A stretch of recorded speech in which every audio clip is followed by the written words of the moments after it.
Hey, what's up guys? Little man with a big opinion here. So for today's video, I thought I would discuss what should happen in the first couple of days into, whatever the net disaster scenario. Um, I'm going to specifically talk about the first, 3 days or the first 72 hours. Uh, Mind you, I think there's other prepping stuff that happens. Uh, we're ready for a situation and it doesn't last 3 days. You're not fully going into, survival mode. There's little stuff that happens that disrupts, you know, part of the normal. Like we had another boil water notice. And if you didn't look at any of my previous videos, our city basically said over this year you're going to have a boil water notice like once a month. Um, they're replacing hundreds of feet of water pipe, and essentially every time they do that, uh, they have to turn the system off in one spot. They fix it, and when they repressurize it, they want it to run for a certain amount of time for them to say it's good water. So that is, you know, electrical's still there, internet's still there, uh, lighting, heating, cooling, all that stuff is still happening. Uh, you can still take a shower, flush your toilet. You just don't want to fill up a glass of water. So having water storage on hand, that helps with that small little thing. This is mostly, anything that's going to last a week to months. That's kind of the thought process of this video. And then obviously, you add some more stuff into it if it becomes, much longer than that. So, for my scenario, I can use either a hurricane or that big winter freeze that we had several years ago, and I'll use a hurricane. I've gone through a couple of them. The first one, I was 18 and wasn't really prepared for anything. I had like maybe a case of water and food in my pantry, and I was able to use my camp stove and pick up some stuff. The second one, I was 23 or 24. And so, in a situation like that, you have lost power. A lot of the roads are closed. I think one of the very first things that you should do is take a breather and kind of tell yourself, hey, this is what I've been putting this time, effort, and money into. If you don't start out with that kind of mindset, you could make some mistakes. You could do some stuff wrong. And, like I showed my kids a video last week, and, they were showing a town in North or South Carolina that still wasn't, like fully recovered from, I don't remember the name of the hurricane, if we're being honest. One of the restaurants had only opened, 10 months afterwards. There was a family showing their home where it had broken off from its pier and beam. They were showing the house being built on a different part of their property. It showed their foundation and it showed their house, 50 feet away from where it originally was. And it's kind of like a timestamp of that moment in history. So, some of these things can take a while to deal with. But, making sure you have a plan of action is the first thing that you should do. The second thing is your basically doing an inventory check. Depending on how close the problem is, some of your stuff might be damaged. Um, and all of us are going to be at various levels of this. Um, a systems check is also, you know, are all of my people okay? Are my animals okay?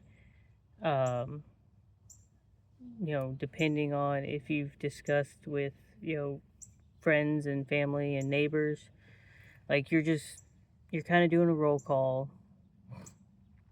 If you have any type of, backup electric, you're making sure that's good to go. You're checking. Oh, there's a cat. You're checking, you know, firearms and your vehicles and, your cooking stuff and your water storage and your food and your medical. And you're making sure everything is good and ready to go. Uh, you know, I'm diabetic. I have uh, some medicine that stays refrigerated. If my little power bank isn't powering the mini fridge, that could turn into a problem. And I would rather notice the problem as, right at the start than just kind of tell myself, well, yeah, I've got the battery bank. I lose electricity and it starts going off of that. And then I check on it, 6 hours later, and it turns out the mini fridge has been off this whole time. Maybe a fuse tripped and it's not working. Maybe I didn't have the solar panels plugged into it, so it was only at 15-20%. So I need to make sure that's going. Checking your water storage. I have the 155-gallon drum. It stays full 99% of the time, but I flush it every once in a while and rinse it out. I don't know if we recently filled the dog's water up, and so it's 5 gallons lighter, and it hasn't rained. So you don't want to be hoping for that water, and you go check on it, and you've got 15 gallons. When your situation calls for, I'm going to need 50 to get through this. So examining your stuff, making sure everything's good to go. Once you've done that, I'm a big proponent of just bugging in and sitting whatever out. You have that shelter. You've got, I treat my home like it's a castle. I physically could not carry just the amount of rice that I have. My entire family couldn't physically carry just the rice that I have, or just the beans, or just all the bullets, or just all the medical supplies, or there's too much of it. Mind you, that's also spending $10 to $50 a week. So it's not like I just dumped thousands into it and I sat here. It's a slow grind that's been going on for almost a decade now. So I would like to stay there with all of my stuff. Communications are the next important thing. Me and my brother have been working on our ham radio license for almost a year now. I think we could both pass the test. We haven't taken it yet. But we did pick up a couple of Baofangs. We've got my grandpa's radio stuff. I really need to, set it up and, get everything good to go. But the prior communication is, depending on the problem, y'all fell. The prior communication is depending on the problem, we have muster points. Let's prop that back up. It's gonna fall again. Yep. I just have y'all sitting on my steering wheel because I left my tripod at home. So we'll try something else here.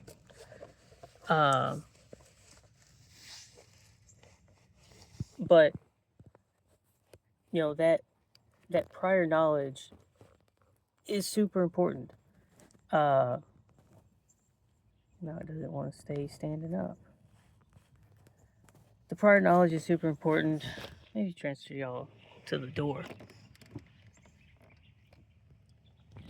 Hey, looky there.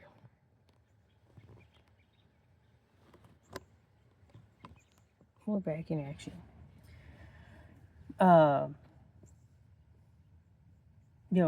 Most of my friends and family or my mag, we're all gonna, gather at my place. Mostly because I've put in the most amount of work and I set the plan up. So now I'm looking out for other people to show up. The Baofangs only have a couple mile range. So, there won't be much of a confirmation until they get really close. But that goes into the communication plan. Obviously, other people in my area, monitoring anything else that's going on because information is going to be priceless. I, feel very strongly about my community, so if there's a way that I can help, then I'm also going to go out and help. If my immediate situation isn't dire, then I'm going to go help other people. And, I've talked about in the past running a chainsaw for hours and hours a day for, weeks, helping clean stuff up.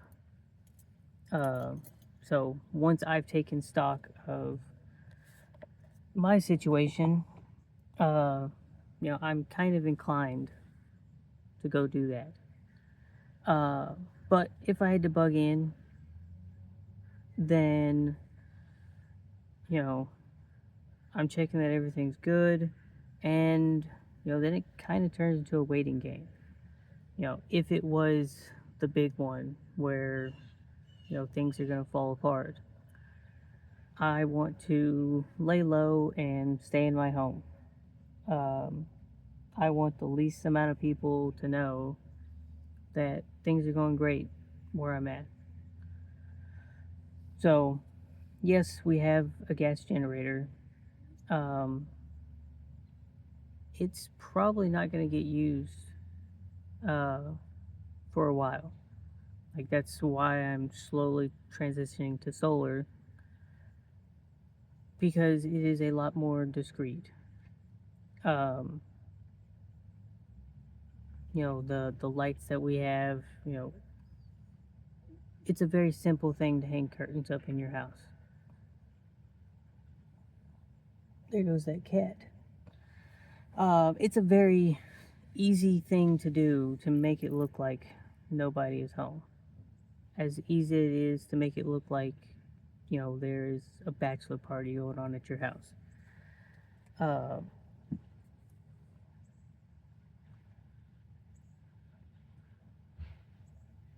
Lost my train of thought there.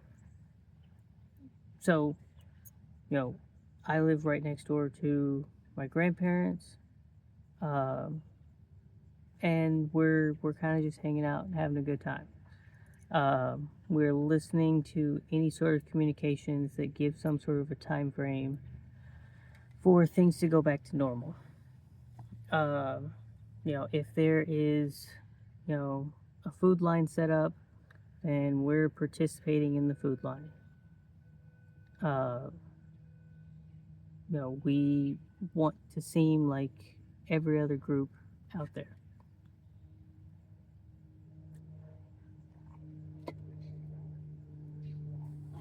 And we're hanging out, having a good time. The first 3 days for most of anything a lot of people will be able to survive. Things that you have to plan for, like if you need electricity for anything medical, that should probably go much higher on your prepping list. Um, Food for 3 days is very, very easy. Get you some cans of tuna, a jar of peanut butter, maybe a couple MREs or a Mountain House meal, and then store a couple cases of water, and you're pretty smooth sailing.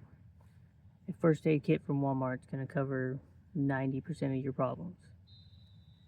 If you take prescription medicines, ask your doctor for a 90-day supply instead of a 30-day supply. Have some stuff to entertain you for that 3 days that isn't, YouTube and, the internet. Uh, Books, board games, card games, things like that. And then really you're hanging out. You are, keeping up with communication. So having a little portable radio, uh, maybe a battery pack or two, because you might have cell service, and that's a way to get those emergency communications. And then, you're waiting for normal to start again. If you can help, then help out. But that's how I handle the first 3 days of a problem. Let me know your thoughts below. Like, subscribe, share, comment, do all those important things. And I'll catch you in the next one.